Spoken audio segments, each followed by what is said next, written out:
Hi everyone, I'm Joanna Penn from the creative Penn, and this is Warren Fahy. Warren is the author of 4 novels, including his latest, Pandemonium, which is a brilliant plot with 2 fascinating ecosystems, which we're going to talk about today. So welcome, Warren. Thank you very much. Great to have you on the show. So, first of all, I recently read and reviewed your book, Pandemonium, which is fantastic. Can you maybe start by explaining the story a bit for the listeners? Sure. The story basically offers a fresh take on the exotic world discovery plot, which has been going on since The Lost World and Conan Doyle and the Island of Dr. Moreau and Mysterious Island and all these great classic science fiction and adventure stories.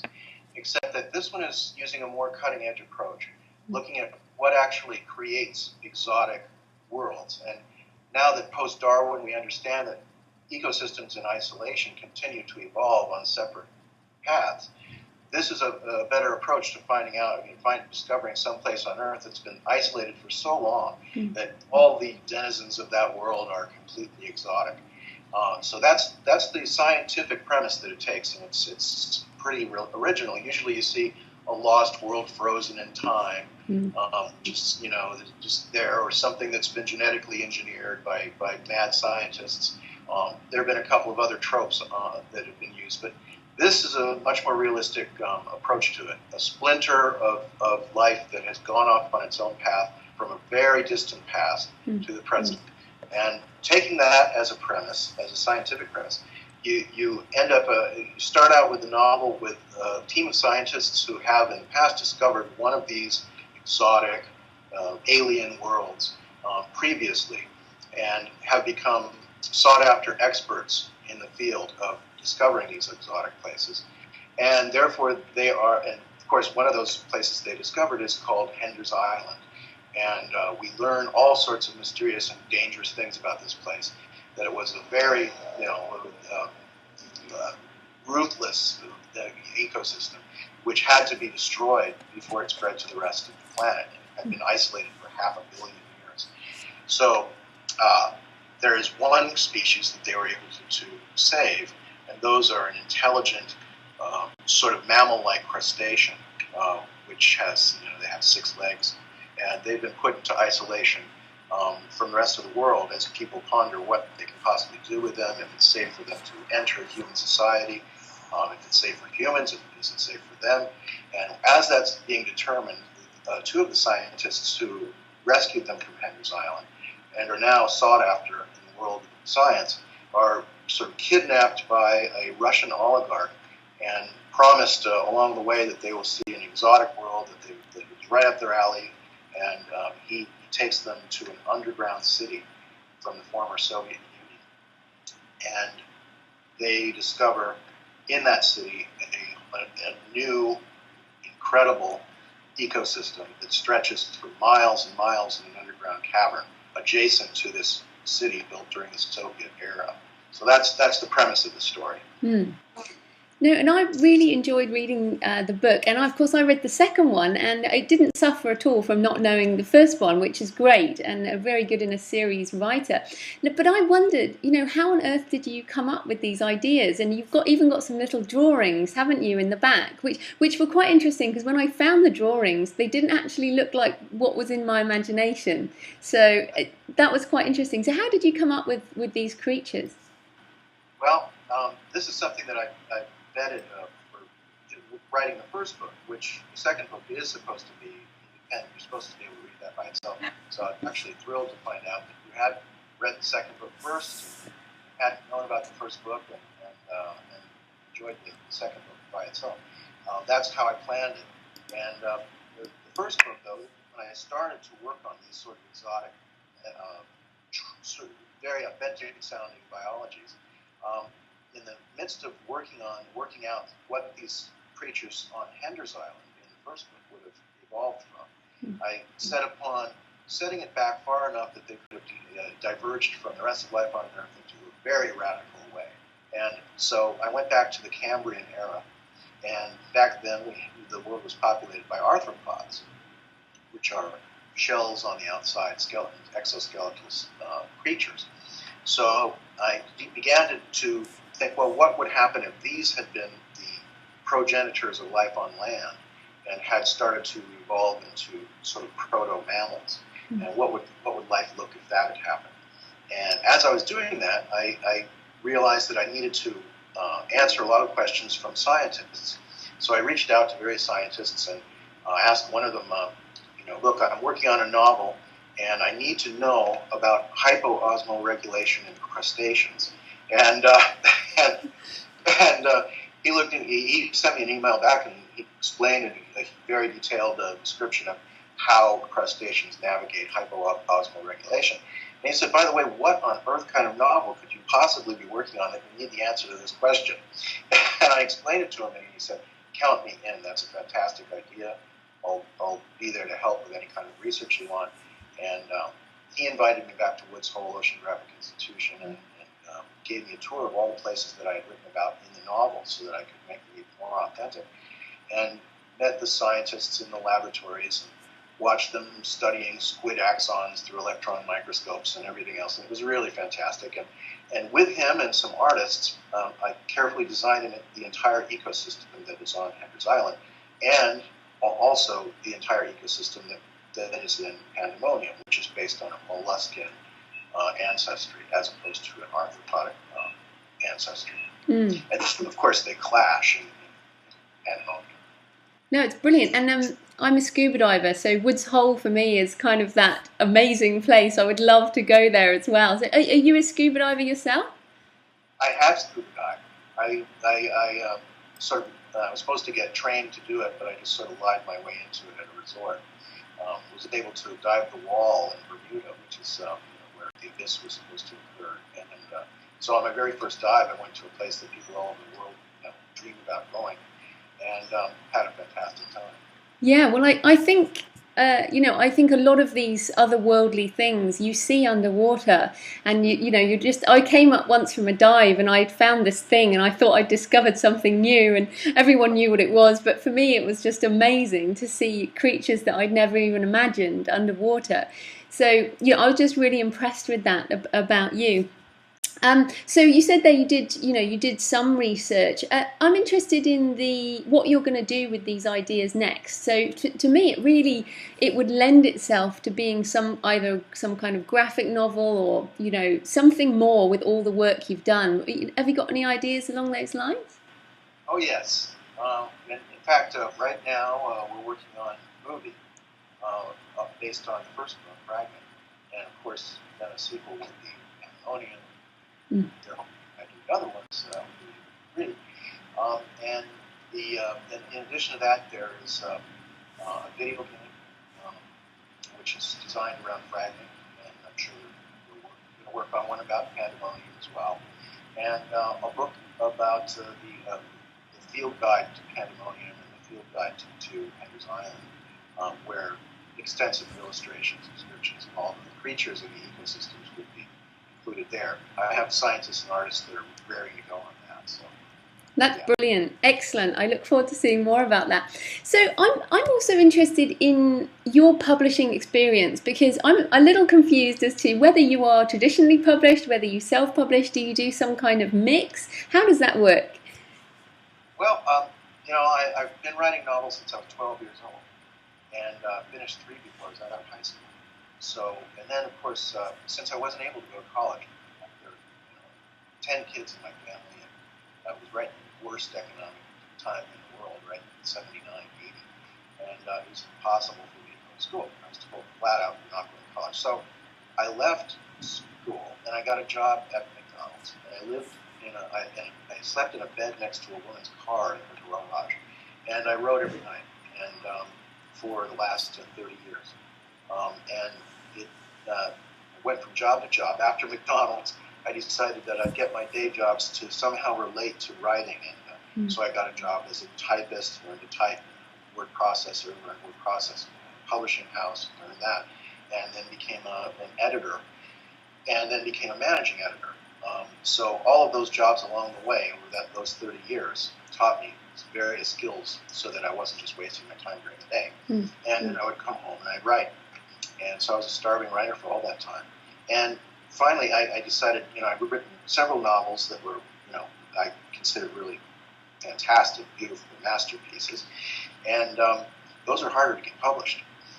So I decided finally, look, what kind of great, I've developed all these skills writing all these different types of novels, and so why don't I just apply my trade and bend my experience and skills that I've developed towards doing something popular and commercial? And what do publishers like, and what do I like out of the popular range of fiction that's out there? And I've always liked Michael Crichton. I like to read a book that I learn something in the real world about, and even if it's fantasy, if there's some sort of wisdom or something that I can apply to the real world by reading it, I prefer that to just something that's sort of like, I don't know, literary masturbation sort of thing. I don't get anything out of that.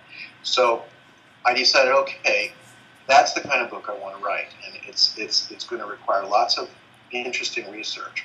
And all my life I've researched biology. I've hunted for fossils, even when I was a kid. All through my life I've done this. So that's what fascinated me the most. So I decided, all right, the idea for Fragment, the first book, came to me in an absolute flash. The whole story was there in a moment. And I'd been trying to think of a plot for a really popular mass appeal book. And I dropped everything and I just started work on it. And I didn't stop until it was done. And I sent it in, and the rest was history. It's published by 20 publishers, 18 languages around the world. Random House, made a deal for me and practically gave me a heart attack, because that was the company that I wanted, of course, to be published through since I was 16 years old and finished my first novel. So that was my journey, and it took 30 years. And so that was spectacular. Now it happened. I think it was like one of the last of the big debut novels, and for the big deal novels. There was a bidding war at the London Book Fair, and went for record prices and all sorts of stuff. And so I flew to New York, and I flew to London, and I met my publishers. I had an incredible story of meeting my publishers in London. As I was there, I came in. There was a wine reception for me, and the gates opened up to HarperCollins. It was like Willy Wonka's chocolate factory. I walked in, and here they were, feting me with these toasts, and this warm, cool group of people coming up to me, asking me, how in the world did you, duplicate what Michael Crichton does? And I said, well, he's a great master, and thank you very much for your confidence. Then the crowd parts, and a very, very nice woman who looked very distraught came up to me and shook my hands and said, so proud to have you, to publish you. And she's very moved, and I thought it was really odd that she had tears in her eyes. I said, well, thank you very much. I just want to say that, without Michael Crichton, who invented this kind of modern-day thriller with science, I couldn't have done this. And she nodded her head, and she said, thank you, we're so happy, and good luck. And so she left, and that's when people turned to me and said, that's Michael Crichton's editor. And so all of this was just a dream come true, right? And then after this party, and immediately after, someone rushed up to us and said, I'm sorry, but I have dreadful news. Michael Crichton just died. And this was all in the space of 2 hours when this happened. So I think because of that, there was an intense pressure put on the expectations for my book. He died, so a lot of people were thinking, well, who does this imposter think he is? Filling his shoes that aren't even cold yet. There's nothing that could have been further from my mind, of course, during the entire process of writing the book. But a lot of people had sort of a grudge against this book being called the next Michael Crichton and all that kind of stuff. Now, other people were wanting that and were happy and were looking for it, putting a lot of pressure on it. So at the same time, the entire global economy was collapsing. The publishing world was imploding, and the piracy issue was taking off. So I think more copies of the first book have been downloaded illegally by pirates than actually sold in the United States.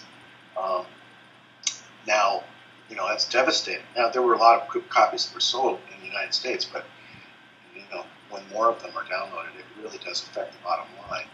And so all of that, all in all, and I wrote a sequel which I knew would stand alone, and yet would actually carry forward some of the themes from the first book. And to do both of those things simultaneously is a tricky thing to do. And so I'm very proud of the book, but I find myself in a situation where Random House was not able to agree with me about the direction that I took. So they wanted me to change things that were just not going to work, because I have a Hollywood producer who was making a movie and video games and toys and all kinds of things that go on going. The things were not dovetailing. The approaches were not working together. And so I had to seek other ways to publish the book. So what I did was a week after Random House said, we're not comfortable with the approach you're taking, I put the book out myself, which thankfully that's the other thing that's happening now, is that authors can ebook. They can go straight to the public instantly, and put it to the court of public opinion, which was never possible in the past. So it was a great thing to be able to do. The book was available for a week. 400 people downloaded, including you. You were one of the few who got through that mouse hole and grabbed it. And so there was a great reception. Lots of people really liked it. And then as soon as that happened, my agent was like, "What are you doing? You can't put it out there. We've got to sell it to a traditional publisher. Yank it off there." So I did. And since then, we've been trying to find some other people who will see the book for what I wanted to do with it and publish it traditionally. So in the meantime, I dusted off some old books of mine that were my great favorite, philosophical masterpieces, and that don't fit into categories that are easily commercial. And I published those too. I said, well, I'll put those out, make those unique. So I guess I'm both, and a lot of authors are now. They're kind of saying, look, I can do my own thing, and also I'll do some stuff for traditional publishers. So.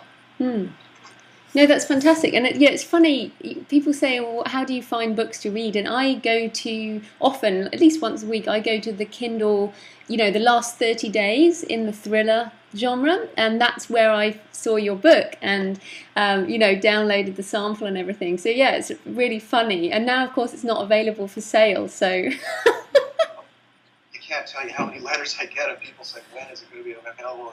How could you yank it off there? I'm interested then, because you mentioned Umberto Eco, and he has been my block for many years because I always thought I wanted to write like him, and of course not many people can write like him, and so then I changed things and decided to just write like me. But how do you deal then with the sort of the stigma of the commercial versus the literary, and the self-published versus the traditional? It's interesting. Things are kind of topsy-turvy. Once you get into the publishing business, you're a thriller writer. All kinds of people say, okay, now you're a thriller writer. That's it. If you want to write something else, you've got to have a different name. You've got to have a pseudonym to do that. If you look back at authors like Mark Twain, who wrote everything: travel logs, children's books, literary books, comedies, satires, dark comedies, dark novels, biographies, everything. And it was all under, well, not his name, but his pen name, Mark Twain. He didn't have to come up with a different identity for everything that he wrote. But the way the publishing world is kind of categorized and split up in the org charts within publishing companies themselves, it caters to the shelf space in bookstores and to the distribution and promotion and marketing apparatus that's set up for each type of book.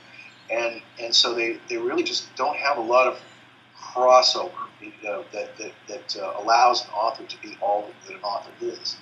And so, ironically, the literary books that that I hold near and dear to myself, those are easier to publish yourself. James Joyce published Portrait of the Artist as a Young Man himself. So that's kind of what you can do with those books, because they're harder to sell. Of course, they're harder to sell than commercial books, right? That's what commercial books that's why you write a commercial book. It's easier to sell. So it's actually a wonderful kind of new option that people have today. Authors have. You can keep your own name on it, and you can still get it published. You have to keep reinventing your name and your persona to write different types of books. No, I agree with you. I want to write all kinds of things, and I like my name. Oh, come on. I mean, Stephen King now can get away with it. Oh, you're no Stephen King. Well, Stephen King had to get there somehow. And and if you ever treat yourself as anything less than the top, then you won't be the top.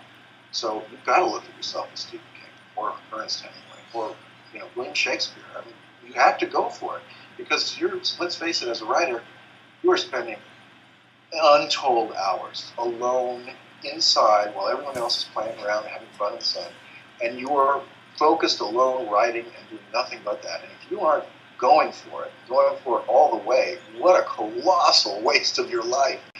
You better be aiming at the top, because otherwise it's a pointless waste of time. So that's, and it's so much time to do it. But, you got to be somewhat crazy and egomaniacal and believe that people are really going to care about what you're saying. No, that's fantastic. Well, it's a really great place to finish on, I think, the inspirational ending. So where can people find you and your books? Well, you can find some new books of mine. Escaping America, my sort of Rebel Without a Cause, meets 1984 book. And that's now available at Nook and Kindle on Amazon. I published it myself. And also The Core, which is sort of a Stone Age parable, fable. It's a shorter novel, but it's very sort of simple and Stone Age book. And it's available at Kindle and Nook as well. And a collection of my short stories, a Sherlock Holmes story that I wrote, and several other kind of adventure tales. And that's available as well on Kindle and Nook. And I just finishing 2 other novels, a graphic novel, and also an epic fantasy. And then, of course, Pandemonium. Hoping to get that published through a traditional publisher soon. Great. Well, thanks ever so much for your time, Warren. Well, thank you, Joanne. Thank you very much.